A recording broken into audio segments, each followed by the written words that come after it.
All right, so moving on to the next segment, I'll be sharing my thoughts on Gervonta Davis's possible next opponent by the end of 2024. So what I'm about to read you guys is just rumors and speculation of what boxing reporters have been reporting over the last several days in regards to Gervonta Davis's return back to the sport of boxing to have a fight by the end of 2024. So according to rumors, Gervonta Davis is rumored to be fighting 130-pound WBA world champion Lamont Roach in his return back to the sport of boxing. Now, if you guys don't know, Gervonta Davis and Lamont Roach are from the DMV area. So if those were two respective fighters are supposed to fight, the fight could be taking place in Washington, D.C. at the Capital One Arena and could be slated to take place December 21st. December 21st is already a big day in the sport of boxing. On the other side of the world, in Saudi Arabia, when Tyson Fury and Alexander Usyk had their highly anticipated heavyweight rematch for the unified heavyweight titles being on the line. So that could be really huge for the sport of boxing. And we get Fury versus Usyk and a Gervonta Davis fight all on the same day for the end 2024. So my thoughts on this, I'm not going to lie to you guys. I love me some Gervonta Davis, but I don't feel like it's appropriate for him to fight Lamont Roach by the end of 2024. And Lamont Roach is a good fighter. He is the reigning defending WBA world champion at 130 pounds. But I already seen Gervonta Davis bring up somebody from 130 to fight them at 135 when he did that against Hector Garcia a year and a half ago. I want to see Gervonta Davis fight the best of the best. And I know that Gervonta Davis is a top 10 pound-for-pound fighter right now in the sport of boxing. And realistically, Gervonta Davis is right behind Canelo Alvarez being the biggest cash cows, the biggest attractions in the sport of boxing today.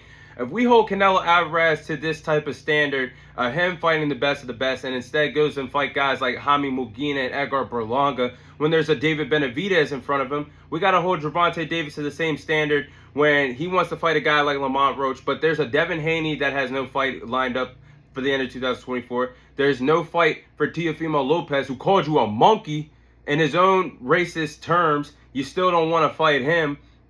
So, hey, I think it's Gervonta Davis's. This is Gervonta Davis's world that we're living in. But respectfully, on this 6 to 7 fight deal that you have with Al Haymon and the PBC, you should be going out there, not wasting your fights on a B-plus fighter compared to you and Lamont Roach. You should be going out there to fight the A-plus guys, the A-minus guys of a Devin Haney and Teofimo Lopez, to fight the best of the best. And I understand that things didn't go his way. He wanted to fight Vasily Lomachenko by the end of the year. He turned that down. He wanted to fight Shakur Stevenson possibly by the end of 2024. That didn't go his way. And he is unable to compete, not even fighting Joe Cordina anymore. And possibly, what's wrong with you fighting Jose Valenzuela at 140 to fight for that WBA title? Don't bring him down to 135 like the rumors and speculation I'm hearing. Go up there and be great and fight him at 140. Go up there and be great and fight someone like Devin Haney at 140. Go up there and be great and fight Teofimo Lopez for that WBO title at 140. We have been witnessing how great Gervonta Davis is. But the icing on the cake, the missing parts to his career is those wins that's going to put you in the Hall of Fame. We already know you got the knockout power. We already know you got the sweet boxing skills. But it's time for him to go out there and prove why he is the best of the best to some of our eyes. And I believe he is one of the best fighters that there is in the sport of boxing today. But I get why people say Gervonta Davis has a hard time finding the best of the best, because his resume is pretty good. I will say his resume is getting pretty good. A win over Ryan Garcia, whether you guys want to admit it or not, rehydration clause or not, both or a catch weight, both respective fighters were on the same playing field. And he fought Frank Martin. Frank Martin was supposed to be the next big thing at the lightweight division. He took care of him, beat him. I mean, and there's several others on his resume that I could get into, but the point of it is, Gervonta Davis, if you're saying that you only have 6 to 7 fights left, and once this deal runs out, you're retiring, don't waste it on guys like Lamont Roach. Go out there and be great. Go ahead and spend a fight on Devin Haney, who is available. Go ahead and spend a fight on Teofimo Lopez, who is available. Go ahead and fight Jose Valenzuela. People can say what they want, but if you go up to 140 challenging for a title out of your comfort zone of 135 and going up to 140 to fight, You can do it. We know he can do it. He beat Mario Barrios a few years ago at 140. And I understand there's weight classes for a reason, and maybe he wasn't truly comfortable at 140. But damn, Tank, Lamont Roach, you really gonna fight Lamont Roach when there's a Devin Haney or a Teofimo Lopez or Jose Valenzuela available? I just think that's a letdown. I really think that would be a letdown if he fought Lamont Roach, somebody he has no business being in the ring. And I'm saying that with all due respect because Lamont Roach did beat Hector Garcia earlier this year for that WBA title. Or last year, one of the two. But y'all get my point.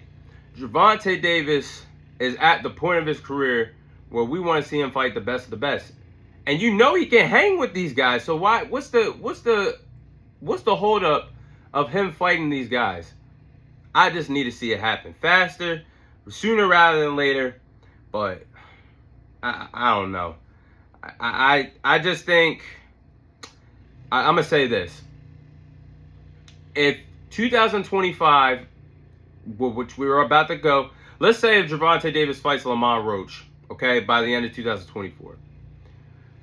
If Gervonta Davis, by the end of 2025, doesn't fight the following names of Shakur Stevenson, Vasily Lomachenko, Devin Haney, Teofimo Lopez, at least one of those four names by the end of 2025, I don't think he's ever going to fight them. I really don't. Because the time is now. You're in the prime of your career. There's no better time to catch these guys than now when you're firing on all cylinders. We got the power. When you got the boxing skills, the speed, the agility, the boxing IQ, the smarts to outsmart these guys and outbox these guys. If he doesn't get in the ring with one of those following four names that I just mentioned by 2025, I hate to say it, but I don't think Gervonta Davis will ever fight A-plus competition that he should be fighting in his respective boxing career. But those are my thoughts on Gervonta Davis, the rumors and speculation of who he could possibly fight next in this sport of boxing.